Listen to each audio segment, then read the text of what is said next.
En direct des régions, RCF. Jean-Sébastien Paturel. Bonjour Willen Thomas. Bonjour Jean-Sébastien. Par téléphone, vous êtes organisateur de l'Odyssée des oiseaux, l'éternel printemps, la nouvelle exposition à ciel ouvert à Saint-Carreuc en Côte-d'Armor. C'est une exposition d'Alain Thomas qui est de retour dans les Côtes-d'Armor. On le connaît maintenant, Alain Thomas, depuis quelques années, qui installe ces très belles expositions, grandioses expositions. C'était le cas entre autres à Hénon. Vous êtes là à Saint-Caradec dès demain. C'est au sud de Saint-Brieuc, une exposition jusqu'au 26 septembre. En quelques mots, avant de décrire cette exposition, qu'est-ce que c'est l'éternel printemps, Willen Thomas ? Alors l'exposition Alain Thomas, l'éternel printemps, c'est un événement exceptionnel autour du peintre Alain Thomas, qui est donc le chef de file de la peinture naïve primitive. C'est une exposition de plein air, un musée à ciel ouvert et qui permettra à la commune de bretonne de Saint-Caradec d'être comme un village en fête.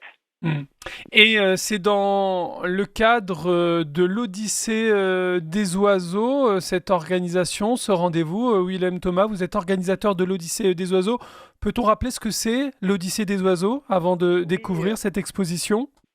Oui, alors l'Odyssée des oiseaux, c'est un parcours touristique, patrimonial, culturel, qui est organisé à partir des œuvres d'Alain Thomas et qui va s'installer sur 5 ans sur les régions Pays de la Loire et Bretagne. Et ça va se traduire à la fois par des expositions événementielles comme celle de Saint-Caradec et l'installation d'œuvres pérennes dans l'espace public en accès libre. Et cette exposition que l'on va pouvoir découvrir demain, on va la découvrir avec vous, Willen Thomas. Quand on pense maintenant à Alain Thomas, l'artiste qui propose l'éternel printemps, on pense tout de suite à des couleurs, c'est vrai ? Oui, c'est Alain Thomas, c'est le peintre de la couleur, du détail, mais aussi de l'imaginaire. Et ce qu'on va proposer à Saint-Caradec, c'est un dispositif artistique en intérieur comme à l'extérieur, très féerique, coloré et donc enchanteur. Et ce parcours en extérieur est composé de panneaux pour voir ses œuvres ?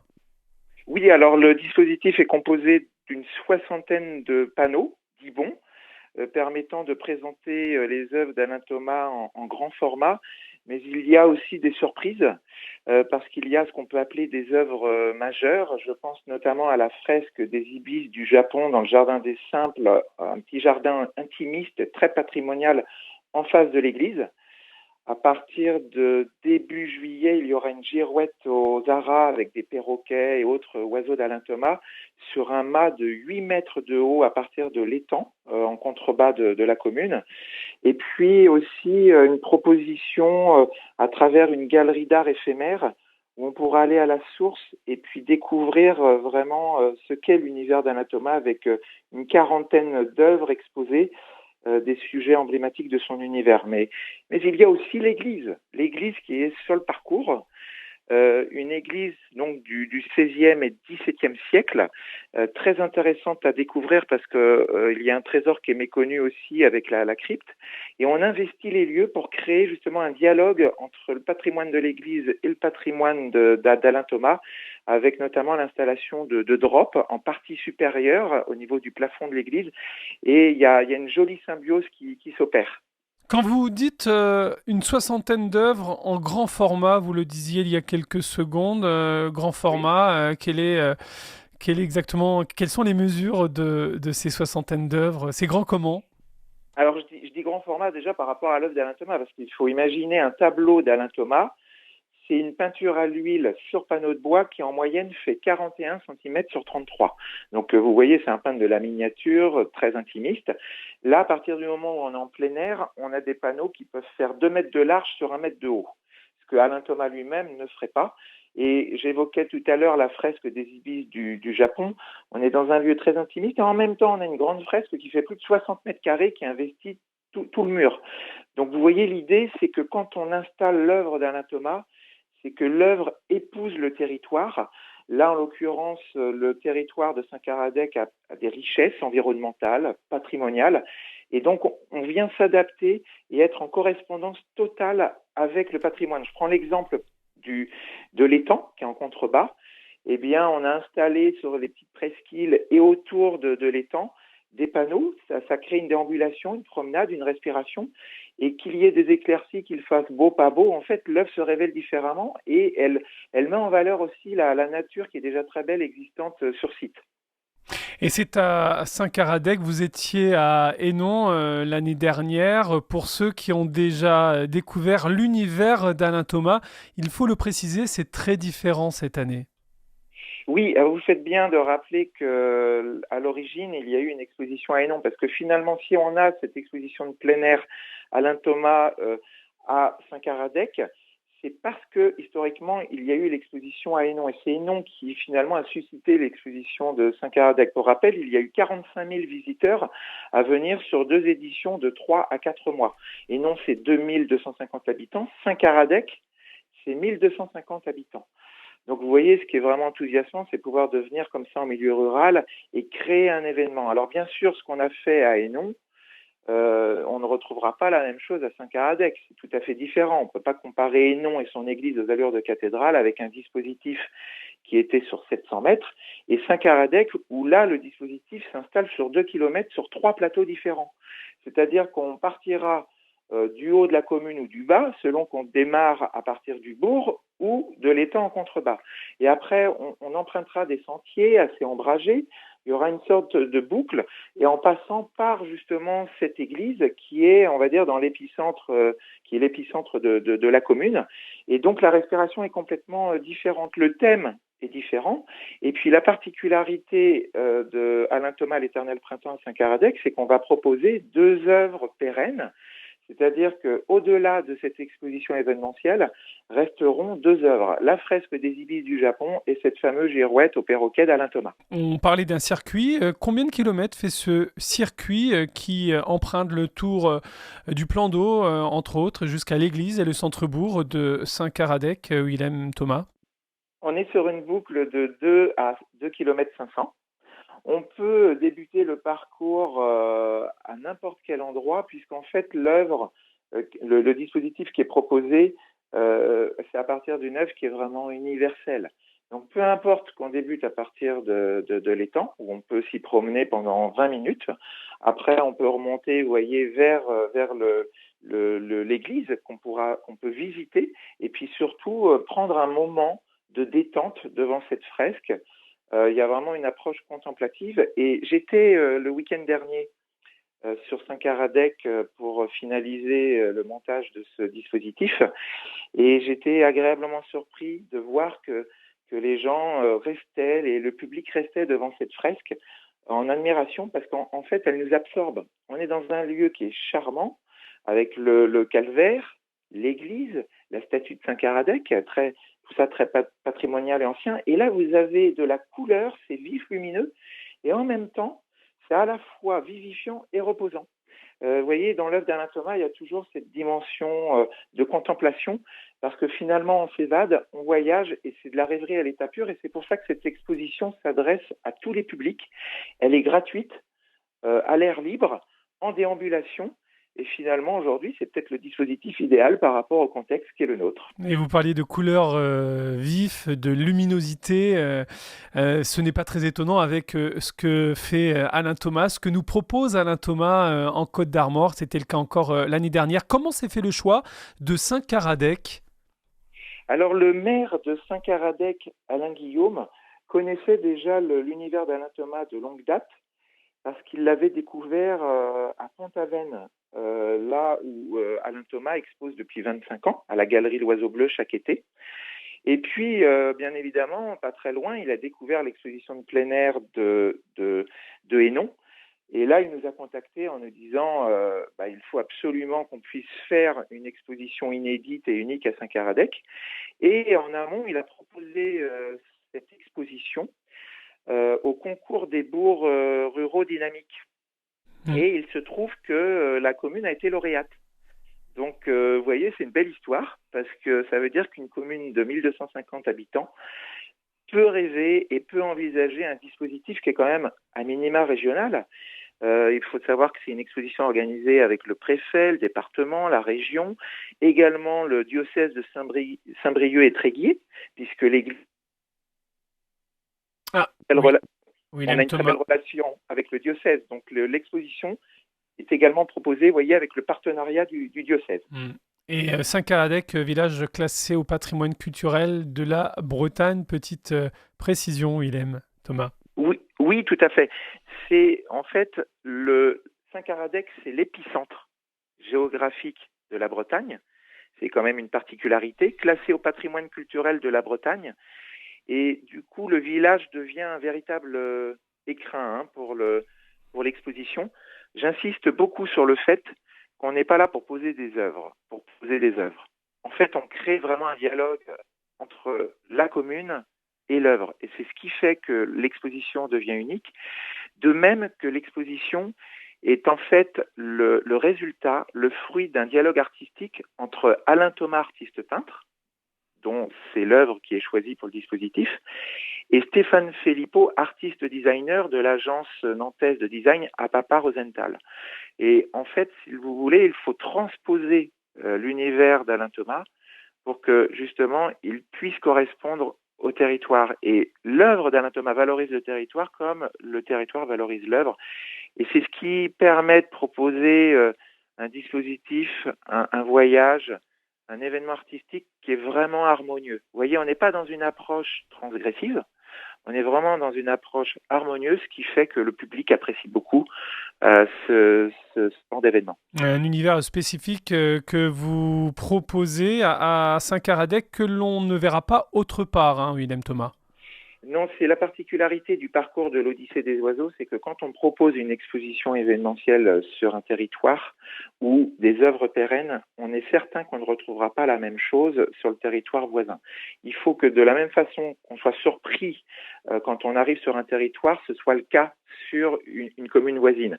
C'est évident que le public qui a découvert ou qui a reconnu l'univers d'Alain Thomas à Hénon aura le plaisir de redécouvrir une approche différente de cet univers pictural. De la même façon que si on revient, voyez, à Hénon en fin d'année pour une troisième édition, la proposition sera différente. Et puis, vous savez, sur les Côtes d'Armor, depuis que on propose ces dispositifs de plein air, il y a de la demande.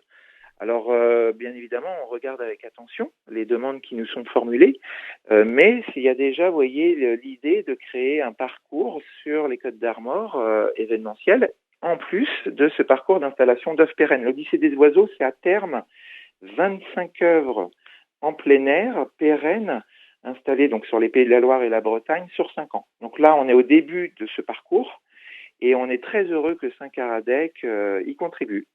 L'éternel printemps, la nouvelle exposition à ciel ouvert en Côte d'Armor à Saint-Caradec d'Alain Thomas que nous découvrons et que les auditeurs d'RCF pourront découvrir dès demain, vendredi 21 mai. Willem Thomas, vous êtes organisateur de l'Odyssée des oiseaux. Vous vous adaptez à chaque endroit où vous proposez une exposition. Saint-Caradec, un peu plus de 1100 habitants, mais vous êtes aussi dans des grandes villes comme dans des petits villages.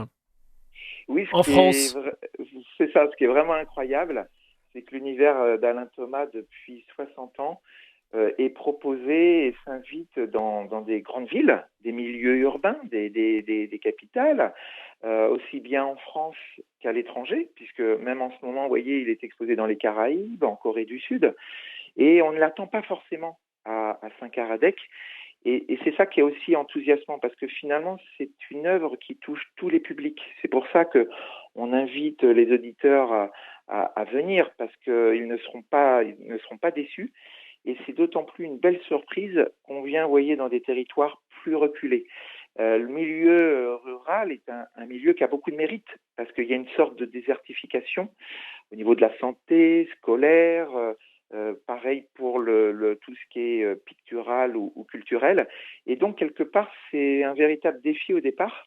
Et c'est pour ça aussi que c'est très enthousiasmant, parce que on sait que ce sera très apprécié automatiquement, puisque l'œuvre d'Alain Thomas est tournée vers la nature. Et le fait de venir, vous voyez, dans un milieu comme ça, très environnemental, où il y a une belle respiration patrimoniale et environnementale, il y a une sorte de connexion qui s'opère. Alain Thomas, c'est aussi des spectacles son et lumière qui sont proposés sur des monuments historiques, des monuments patrimoniaux comme des cathédrales, des forts, des châteaux. on a 7 spectacles son et lumière qui vont être proposés depuis l'été jusqu'à début 2022 et qui rassemblent, on a par le passé rassemblé jusqu'à 200 000 personnes sur 8 soirs, par exemple, devant la cathédrale de Nantes. Donc vous voyez, il est capable de toucher aussi bien les foules dans des milieux urbains sur une période très courte que dans le public, un public différent mais complémentaire en milieu rural et sur une période plus longue. Parce que là, on est quand même sur un dispositif de 4 mois, donc ce qui permet d'avoir des événements dans l'événement, des animations tout au long du parcours. Et durant cet été ? Oui, vous avez déjà plus de 200 scolaires qui sont inscrits et je pense qu'il y en aura bien plus avec le mois de juin et le mois de septembre. Donc des animations, des actions pédagogiques. Il y a un espace qui sera dédié justement pour créer des animations pour les plus jeunes. Et c'est ça qui est intéressant, c'est qu'on crée des interactions, des ouvertures. L'univers d'Alain Thomas a un message, si vous voulez, à la fois de paix, mais aussi très, très rassembleur, dans la mesure où c'est une œuvre qui est intergénérationnelle et donc qui touche aussi bien les plus jeunes que les moins jeunes. Et toutes les propositions que fait Alain Thomas, que vous avez citées à l'instant, il le dit lui-même, je n'aurai pas assez de toute ma vie pour exprimer tout ce qu'il y a dans ma tête. C'est ce qu'on a pu lire dans la presse du peintre Alain Thomas, à près de 80 ans, je crois, Willem. Oui. C'est-à-dire que c'est un peintre de l'imaginaire. Donc en fait, il ne voyage pas, contrairement à ses œuvres. Il est dans un atelier qui fait à peine 3 mètres carrés. Quand les personnes viennent à l'atelier, sont très surprises de l'approche intimiste, voire monacale, parce qu'en fait, il peint la nuit, dans cette solitude nocturne, et qui est source d'inspiration pour lui. Et si vous voulez, ce qui est vraiment surprenant, c'est qu'en fait... Il nous fait voyager. Oui, il est avant-gardiste, il nous fait voyager, il accepte que son œuvre soit décloisonnée, il accepte de travailler avec d'autres artistes, et je pense notamment à Franck Marty, qui est directeur artistique de Spectaculaire à l'humeur d'image, et qui conçoit et réalise les spectacles Lucia qu'on propose à partir de ses œuvres. Et le directeur artistique me disait récemment, l'œuvre d'Alain Thomas, c'est comme un puits sans fond. En fait, quand on commence le voyage, il ne s'arrête jamais. Parce que c'est une peinture qui est intemporelle, universelle, qui va plaire aussi bien aux États-Unis, en Suède qu'en Corée du Sud. Et on voit bien que c'est une peinture de rêve et en fait qui réveille en nous notre part d'enfance. Et qui ne veut pas rêver aujourd'hui ? Et sans voyager, en restant dans son atelier, Alain Thomas crée un monde, a créé des mondes et nous fait voyager. Oui, c'est un voyageur immobile. C'est ça sa force, Oui. l'une de ses forces. C'est une de ses forces. Il faut l'imaginer sur la même chaise qu'il a depuis l'âge de 12 ans. Il a un chevalet qui a plus de 30 ans. C'est le rebord du chevalet qui lui sert de palette. Il a un manche sur lequel il appuie son poignet pour travailler avec cette dextérité, ne pas fatiguer. Et finalement, de façon très patiente et constante, il faut imaginer les rainures des ailes d'oiseaux, les brins d'herbe sont faits au pinceau à 3 poils de raton laveur. C'est une peinture qui est quand même très très fine. Eh bien, il est presque immobile et il voyage dans sa tête et il transpose ses rêves à travers ses peintures. Et bien évidemment, avec les dispositifs comme Lucia, l'Odyssée des oiseaux, ces expositions en plein air comme celle de Alain Thomas, L'Éternel printemps à Saint-Caradec, eh bien, ça permet au plus grand nombre de voyager. Tout renseignement aussi sur alain-thomas.com. Quelques secondes, Willem Thomas. Comment va Alain Thomas ? Eh bien, il va très bien. Je pense que tous ces projets qui voient le jour entretiennent un optimisme qui est le sien, parce que c'est un peintre naturellement et résolument positif dans son œuvre et optimiste. Il va fêter ses 60 ans de peinture en fin d'année, et c'est quand même un bel anniversaire. Mais plus que les 60 ans de peinture ou les décorations qu'il peut recevoir, comme celle-là de la Croix nationale de l'Ordre du Mérite, lui, ce qui lui plaît, c'est de faire vivre sa peinture et de la faire rayonner, de la faire partager. Et imaginer pour un artiste contemporain, de son vivant, avoir des expositions de plein air, des spectacles son et lumière. Là, on travaille en ce moment sur une bande dessinée, un dessin animé, des tableaux animés. c'est réjouissant, hein, c'est épanouissant. Alors rendez-vous ce vendredi avec l'ouverture officielle au public de l'exposition Alain Thomas, l'Éternel Printemps, demain vendredi 17h30 place de Verdun à Saint-Caradec et puis des animations dimanche 30 mai de 10h à 18h pour la journée nature. On peut retrouver tous ces renseignements sur Internet. Le temps passe très vite. Merci beaucoup Hélène Thomas. Merci Jean-Sébastien, puis venez nombreux, vous serez heureux de découvrir cette exposition.